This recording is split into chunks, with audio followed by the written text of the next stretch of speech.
नमस्कार दोस्तों, आप सभी लोगों का अपने इस चैनल में स्वागत करते हैं। दोस्तों, हम सभी लोग केमिस्ट्री वाले विषय को पढ़ रहे हैं और हम लोगों का अध्याय चल रहा है सेकंड वाला, यानी कि चैप्टर का नाम है बिलियन। और बिलियन में कुछ वीडियो आपको मिला हुआ है और आज हम लोग पढ़ने वाले हैं गैसों के द्रवों में विलेयता के बारे में। यानी कि पिछले वीडियो में हम लोग विलेयता के बारे में पढ़े थे। वहाँ विलेयता दो तरह का था। पहला विलेयता था कि ठोस का द्रव में आपका विलेयता निकालना था, तो दूसरा जो है हम लोग का गैस के द्रव में विलेयता। तो पिछला जो है जो ठोस वाला है पिछले वीडियो में आपको बताया गया है और आज हम लोग पढ़ने वाले हैं गैसों की द्रवों में विलेयता के बारे में और इनके क्या क्या कारक प्रभावित करने वाले कारक हैं, इनके बारे में आज हम लोग जानेंगे। तो आइए वीडियो को शुरू करते हैं। तो आपके सामने यहाँ पे देखिए आपका दूसरा वाला आपका विलेयता के प्रकार यहाँ पे दिए गए हैं। यहाँ पे दूसरा वाला है गैसों की द्रवों में विलेयता, यानी solubility of gas in liquid. यानी कि आपका गैस की द्रव में विलेयता मतलब गैस को द्रव में कितनी आसानी से घोल सकते हैं, इसके बारे में आज हम लोग पढ़ेंगे। तो यहाँ पे देखिए आपका क्या है कि भिन्न भिन्न गैसों की द्रव में विलेयता भिन्न भिन्न होती है। यानी अलग जितने भी आपके गैसें हैं उन सभी गैसों को यदि हम द्रव में घोलें तो उनके घुलने की जो क्षमता होती है सबकी अलग अलग, आपका भिन्न भिन्न गैस हो तो यानी कि अलग अलग गैसों की द्रव में घुलने की जो क्षमता होती है अलग अलग होती है। कोई ऐसा होगा कि नहीं घुलेगा, कोई ऐसा होगा कि जल्दी से घुल जाएगा, कोई ऐसा गैस होगा कि बहुत समय लगाएगा घुलने में। यानी ये चीज़ आपका, यानी कि जितने भी गैस है जरूरी नहीं सब गैस एक ही अनुसार आपका घुले। इसका मतलब यह है कि जितने भी गैसें होंगे उन सब की जो विलेयता है द्रव में वह आपका अलग अलग होती है। जैसे उदाहरण में आप समझिए, जैसे ऑक्सीजन ले लीजिए। ऑक्सीजन जल में बहुत कम मात्रा में घुलती है, जबकि अन्य कुछ गैस है, यानी ऑक्सीजन भी एक तरह का गैस है और जल में जब घोलते हैं तो थोड़ा बहुत धीरे धीरे आपका घुलता है। लेकिन आपका दूसरी कोई गैस ले लिया जाए, जैसे आपका कार्बन डाइऑक्साइड और HCl, इनको यदि जल में घोलते हैं तो ये बहुत तेजी से आपके घुल जाते हैं, यानी घुलनशील होती हैं। यानी ये जो कार्बन डाइऑक्साइड है और जो हाइड्रोक्लोरिक अम्ल है यह जल में घुलनशील है। घुलनशील का मतलब तेजी से आपका घुल जाता है। गैस तो दोनों है, लेकिन आपके ये गैस जो है जल में कम घुल रहा है और ये जो गैसें हैं ये जल में अधिक घुल रही हैं। तो ये आपका विलेयता यानी गैसों की द्रव में विलेयता हो गया। अब देखिए ये जो विलेयता है इनको हम लोग समझेंगे कैसे, अवशोषण गुणांक। अवशोषण गुणांक के माध्यम से हम लोग समझने वाले हैं। तो लिखा है कि किसी द्रव में गैस की विलेयता को अवशोषण गुणांक द्वारा व्यक्त करते हैं। यानी यदि अवशोषण गुणांक है तो उसका मतलब विलेयता है। विलेयता की जो परिभाषा, यानी कि इस वाले गैस की जो द्रव में विलेयता है इसकी जो परिभाषा है हम लोग अवशोषण गुणांक से समझते हैं। अवशोषण गुणांक जिसका जितना अधिक होगा विलेयता भी उतना ही अधिक होगा। तो अवशोषण गुणांक क्या है इसको भी समझ लेते हैं। अवशोषण गुणांक यानी एब्जॉर्प्शन कोफिशिएंट, यानी आपका कहा गया है कि निश्चित ताप तथा वायुमंडलीय दाब पर किसी विलायक के निश्चित आयतन में घुली हुई, किसी विलायक के निश्चित आयतन में घुली हुई गैस के मानक ताप एवं दाब यानी स्टैंडर्ड टेम्परेचर एंड प्रेशर, यानी standard temperature and pressure, STP का मतलब यह है, पर आयतन को उस गैस का अवशोषण गुणांक कहते हैं। देखिए ध्यान से समझिए, जैसे कोई भी आपका एक फिक्स ताप हो और आपका वायुमंडलीय दाब हो, यानी निश्चित ताप और वायुमंडलीय दाब पर कोई भी यदि आपका विलायक है उस विलायक का कोई भी आपका आयतन हो, एक निश्चित आयतन, तो उस विलायक में जितने आयतन जो है आपका गैस घुलेगा वही आपका क्या है उस गैस का अवशोषण गुणांक कहेंगे। ध्यान से समझिए, आपसे कहा जा रहा है निश्चित ताप एवं वायुमंडलीय दाब पर कोई भी आपका विलायक हो, किसी भी विलायक की बात कर रहे हैं, किसी भी विलायक का कोई एक निश्चित आयतन हो, उस निश्चित आयतन में जितनी मात्रा में आपके गैस का जो आयतन घुल जाएगा वही आपका क्या होगा उस गैस का अवशोषण गुणांक कहलाएगा। समझ में आ गया? परिभाषा में यही चीज लिखा है, लेकिन थोड़ा सा हटके लग रहा है, अलग दिख रहा है, लेकिन आपको कुछ नहीं, यही चीज है। यानी विलायक का कोई एक निश्चित आयतन है, उस विलायक में जितनी मात्रा में आपका गैस का जो आयतन घुला होगा वही आपका क्या होगा, उस गैस का अवशोषण गुणांक कहलाएगा। तो आपका यही है, निश्चित ताप तथा वायुमंडलीय दाब पर किसी विलायक के निश्चित आयतन में घुली हुई गैस के मानक ताप एवं दाब पर आयतन को उस गैस का अवशोषण गुणांक कहेंगे। अवशोषण गुणांक के मान में यदि वृद्धि होती है तो गैस की जो विलेयता वो भी आपकी बढ़ जाएगी। यानी आपसे अभी कहे हैं, ऊपर यही लिखे हैं कि जो द्रव में गैस की जो विलेयता है वह अवशोषण गुणांक द्वारा व्यक्त की जाती है। यानी अवशोषण गुणांक पे निर्भर करेगा।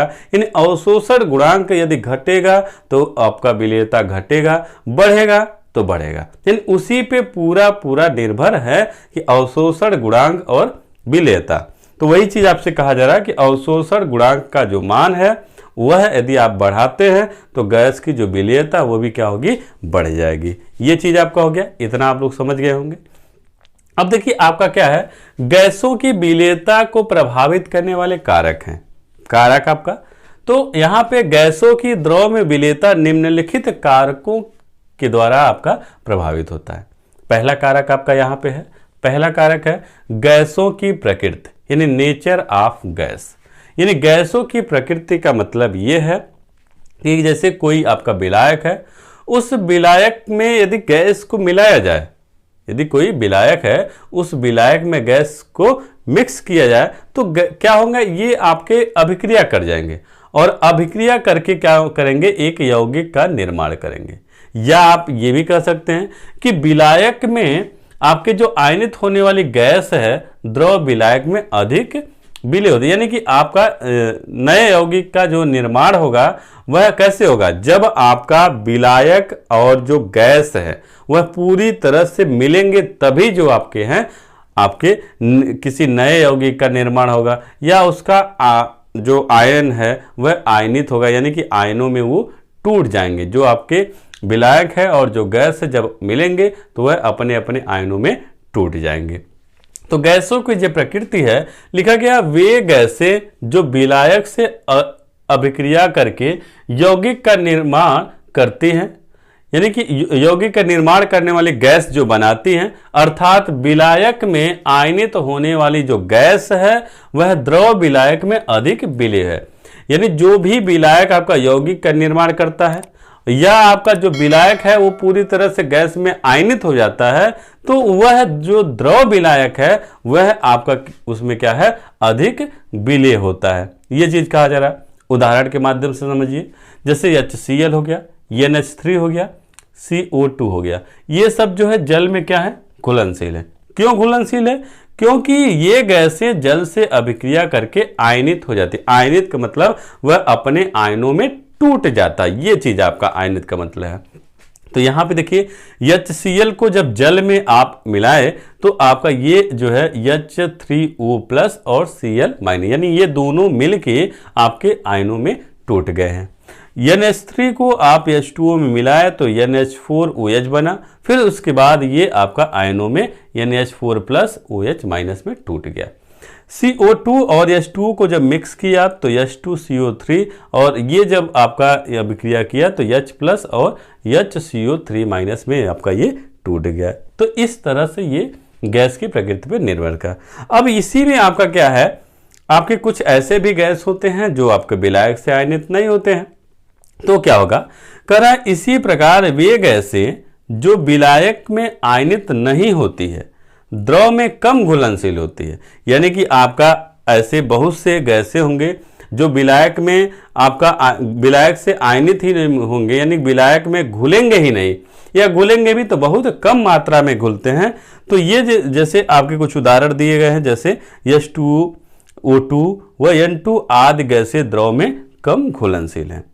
अब के ये जो घुलनशील वाली बातें हैं, ये गैस की विलेयता गैस के अवशोषण गुणांक पर निर्भर, यानी कि आपका इसके ये जो आपके कम या नहीं घुलने वाली बात है, यह अवशोषण गुणांक पे डिपेंड करेगा। जिसका अवशोषण गुणांक अधिक होगा वह अधिक घुलेगा, जिसका अवशोषण गुणांक कम होगा वह आपका कम घुलेगा।